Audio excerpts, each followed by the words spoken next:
In an ancient temple hidden among mist-covered mountains, a young guardian made a choice between sacred duty and true love. Her decision would redefine the meaning of heaven itself. This is a tale that spans centuries of tradition, wrapped in mystery, and touched by powers beyond our understanding. Welcome to Humanity Tales, where we explore stories that challenge our understanding of love, duty, and destiny. Today's tale will take you on a journey to discover what truly makes heaven and how sometimes the greatest mysteries lie not in ancient scrolls, but in the depths of our own hearts. The Temple of Celestial Gates has stood for centuries atop Mount Serenity, forever shrouded in ethereal mist.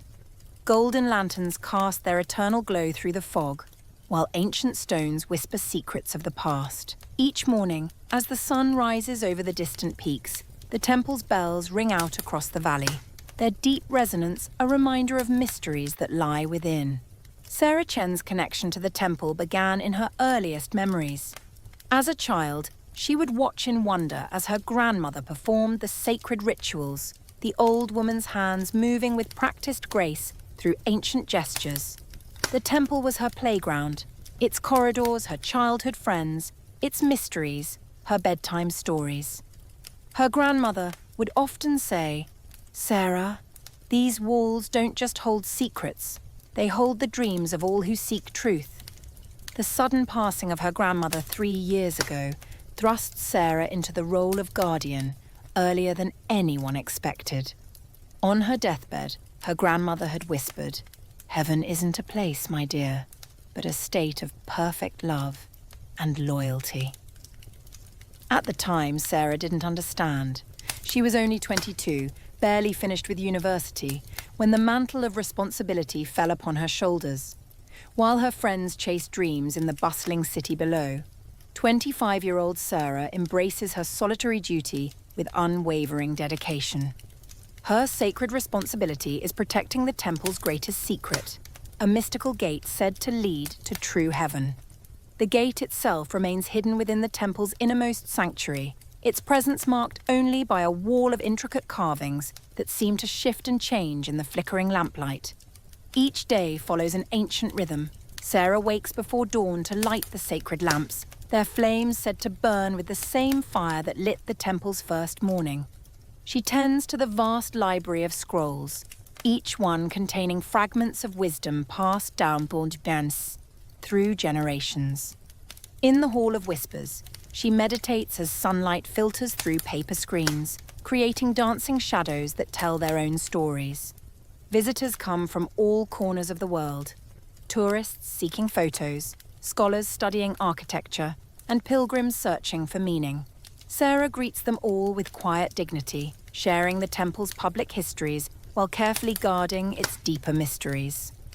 She's learned to recognize the look in people's eyes. Those who come seeking genuine wisdom versus those drawn by mere curiosity.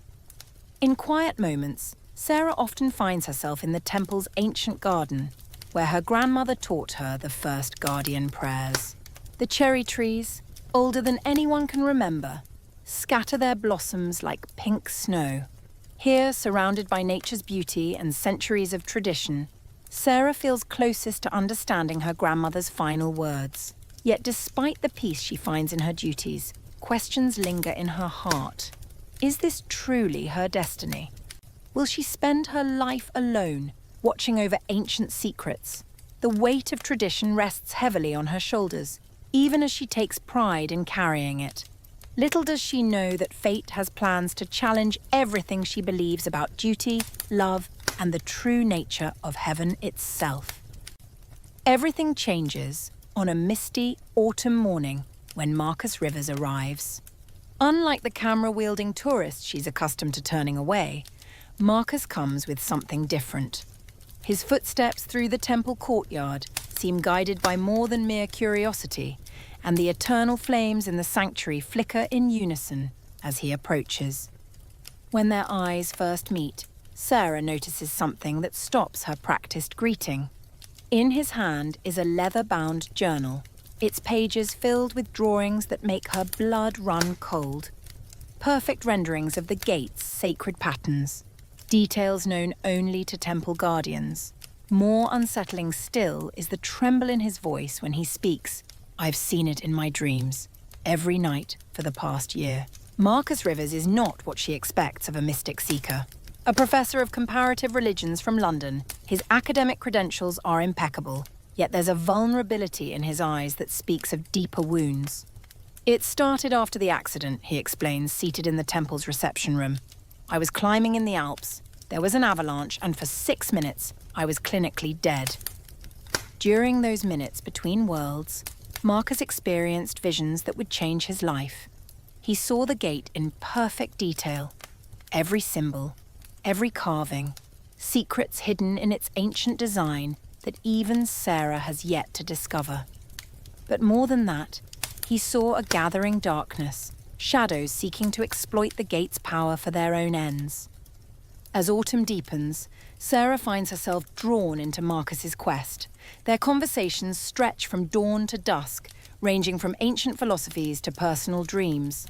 In the temple's vast library, they pore over sacred texts together, finding new meanings in age-old prophecies. Marcus brings fresh insights to scriptures Sarah has known since childhood, while she helps him understand the deeper significance of his visions. Yet with each passing day, signs of approaching darkness multiply. Strange figures are glimpsed in the mountain mist, their forms dissolving when directly observed. The protective symbols carved into the temple walls begin to fade, their ancient power weakening. Sarah's dreams become filled with warnings, visions of shadow hands reaching for the gate, of ancient barriers crumbling. Marcus's presence awakens something else in Sarah. Emotions she's tried to bury beneath duty and tradition. She notices the way sunlight catches his smile, how his hand brushes hers when they turn manuscript pages together. In quiet moments, she finds herself sharing stories of her childhood in the temple, of her grandmother's teachings, of her own doubts and fears. More disturbing are the incidents that begin to plague the temple. Sacred candles extinguish without cause. The temple bells ring at midnight without being touched. Ancient scrolls rearrange themselves in the library, forming patterns that seem to be messages. The gate itself pulses with increasing energy, its hidden chamber filling with an otherworldly light that seeps through the cracks around its sealed doors. One evening, as storm clouds gather over Mount Serenity, Marcus confesses the full truth of his mission. His visions showed him not just the gate, but its potential to be corrupted. A group of powerful individuals, collectors of sacred artifacts, have been systematically stealing mystical objects from temples and holy sites around the world. Their goal, to force open the barriers between worlds, regardless of the consequences. Sarah realizes that her grandmother's final words were not just wisdom, but a warning. The gate's true purpose is not what anyone imagined, not a portal to escape this world, but something far more profound. As thunder rolls across the mountains and the first drops of rain begin to fall, Sarah and Marcus know their time of preparation is running out. In the temple's innermost sanctuary, before the hidden gate, Sarah makes a decision that will change everything. She begins teaching Marcus the sacred guardian rites, sharing knowledge that has never been passed to an outsider. Together they prepare for the coming storm, knowing that the fate of not just the temple, but perhaps the world itself, rests on their ability to understand the true meaning of Heaven's Gate. On a storm-ravaged night, as thunder shakes the ancient stones and lightning splits the sky, everything comes to a head. The attack begins subtly. First with the extinguishing of all temple lights, then with the sound of footsteps echoing through forbidden corridors. The intruders have come, just as Marcus foresaw. Sarah and Marcus stand together in the inner sanctuary, their hearts pounding in unison with the gate's pulsing energy. Through the temple's twisted corridors, they hear the approaching footsteps of the Shadow Seekers. Men in dark suits carrying stolen artifacts of power, their very presence causing the air to grow thick with unnatural energy. Lightning illuminates the scene in stark bursts, Marcus moving to protect the entrance, Sarah beginning the ancient defensive chants. The first of the intruders appears. a woman in expensive silk, wielding a staff stolen from a Tibetan monastery. Behind her, men carrying crystalline orbs that glow with stolen power. Their leader steps forward, his voice smooth as velvet. We only wish to open what was meant to be opened. Think of the possibilities. But Sarah sees the truth in their eyes, the hunger for power, the willingness to tear apart the veils between worlds. The battle erupts in a clash of ancient energies. Marcus fights with unexpected skill, his time with Sarah having taught him more than just temple history. Yet against their opponent's stolen artifacts, even his newfound abilities prove insufficient. A blast of dark energy sends Marcus crashing against the sanctuary wall, blood trickling from a wound at his temple. The gate pulses stronger now, responding to the chaos around it. Sarah stands at the crossroads of destiny, her grandmother's teachings echoing in her mind. The ancient texts spoke of this moment, when the gate's guardian would face the ultimate choice between duty and love. Traditional wisdom says she must choose, save either the gate or the man she has grown to love. The intruders press their advantage, their artifacts glowing with malevolent purpose. The temple trembles, ancient stones groaning under the assault of powers they were never meant to contain. In this moment of crisis, Sarah finally understands her grandmother's last words with perfect clarity. Heaven isn't a place, my dear, but a state of perfect love and loyalty. The gate was never meant to be a passage to some distant paradise. It was a mirror, reflecting the divine light that exists within all hearts capable of true love and dedication. Rather than choose between duty and love, Sarah chooses both. Taking Marcus's hand, she begins not the guardian's chant of protection, but an ancient song of unity her grandmother once taught her. Marcus's voice joins hers, weak but unwavering. The gate responds to their unified purpose, its light changing from cold brilliance to warm radiance. The transformation begins slowly, then builds with overwhelming speed. The gate's light envelops them both, not as an escape route, but as a source of power. It spreads through the temple, touching each stone, each sacred scroll, each ancient carving. The stolen artifacts in the intruders' hands crumble to dust. Their powers, torn from sacred places, dissolve before true divine light. When the light fades, the temple is transformed. The gate remains, but its purpose is forever changed. No longer a barrier between worlds, it becomes a source of healing and enlightenment. Marcus's wounds are healed, and the Shadow Seekers find themselves transformed, their hunger for power replaced by understanding. In the days that follow, Sarah and Marcus become joint guardians of the Temple of Celestial Gates. Their love, tested by fire and consecrated by choice, becomes part of the temple's power. Together they transform the ancient site into a sanctuary where people learn that heaven exists, not in some distant realm, but in acts of selfless love. Years pass, and their story spreads across the globe. Pilgrims come not seeking escape to another world, but understanding of how to create heaven in this one. The gate continues to glow, but now its light represents the truth Sarah's grandmother tried to teach, that paradise is found not behind mystical doors, but in hearts brave enough to choose both love and duty. The Temple of Celestial Gates still stands atop Mount Serenity, its ancient stones now humming with renewed purpose.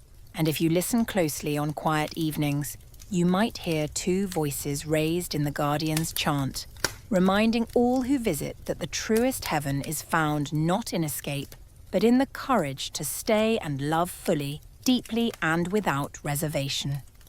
The transformation of the Temple of Celestial Gates echoed far beyond its misty mountain peak.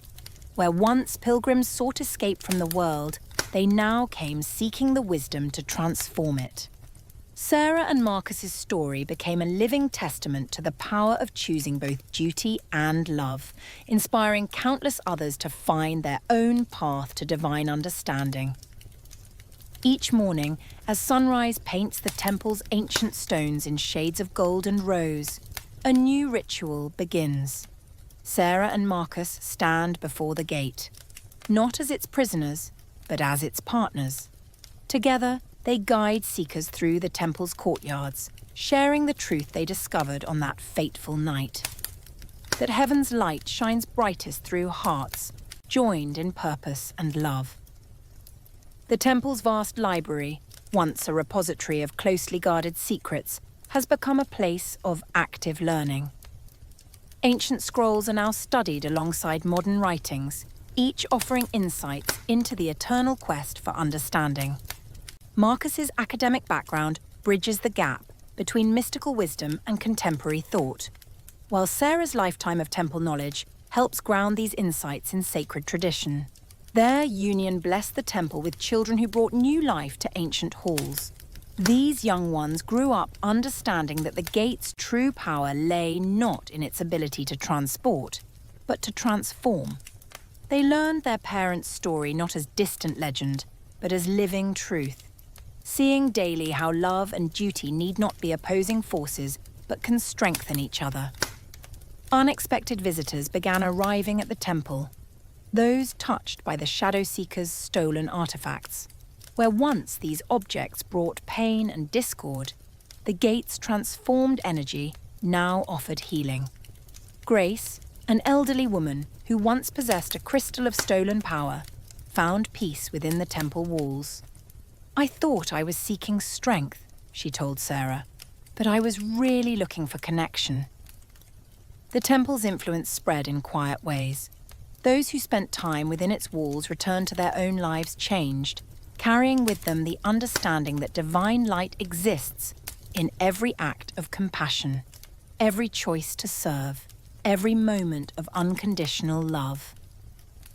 The gate's energy, once contained within the inner sanctuary, now seemed to permeate the entire mountain, touching all who came with its gentle wisdom. Sarah often finds herself in the temple garden where she first learned the guardian prayers as a child. Here, watching her own children play among the cherry blossoms, she finally grasps the full meaning of her grandmother's legacy. The old woman had known that the temple's greatest power lay not in its mystical gate, but in its ability to reveal the heaven that exists within each heart brave enough to love. Marcus's research continues, documenting the gate's evolution and its effects on those who visit. His journals, so different from the desperate visions that first brought him to the temple, now fill with accounts of transformation and healing. Together, he and Sarah have created a new body of wisdom, showing future generations that the path to heaven lies not in escaping the world, but in transforming it through love and service. The Shadow Seekers never returned, but their legacy serves as a reminder. In the temple's new school of spiritual studies, students learn that the greatest threat to divine connection comes not from external forces, but from forgetting that true power lies in the heart's capacity for love and sacrifice. The artifacts they once wielded have been replaced by simple tools: meditation cushions, prayer beads, and most importantly, open hearts. On quiet evenings, when mist wraps the temple in its gentle embrace, Sarah and Marcus often share their story with new arrivals. But now they understand that their tale is just one of countless ways the divine light manifests in human hearts. Each person who passes through the temple's gates carries their own potential for transformation, their own unique path to understanding that heaven is not a destination, but a way of being. The gate remains, its energy transformed but undiminished. Yet now it serves not as a portal to another world, but as a mirror reflecting the divine light that exists in all who choose love over fear, service over self-interest, and the courage to remain present in a world that needs healing. Its light pulses in harmony with the hearts of those who guard it, a constant reminder that the truest gates to heaven are built not of stone and mystery, but of choices made and love freely given. And so the legacy of the Temple of Celestial Gates continues, not as a story of escape or transcendence, but as a living testament to the power of love to transform both hearts and reality itself. Each new day brings fresh seekers to its ancient doors, each leaving with the understanding that heaven's gates open not through grand gestures or magical keys, but through daily acts of loyalty, compassion, and unwavering love.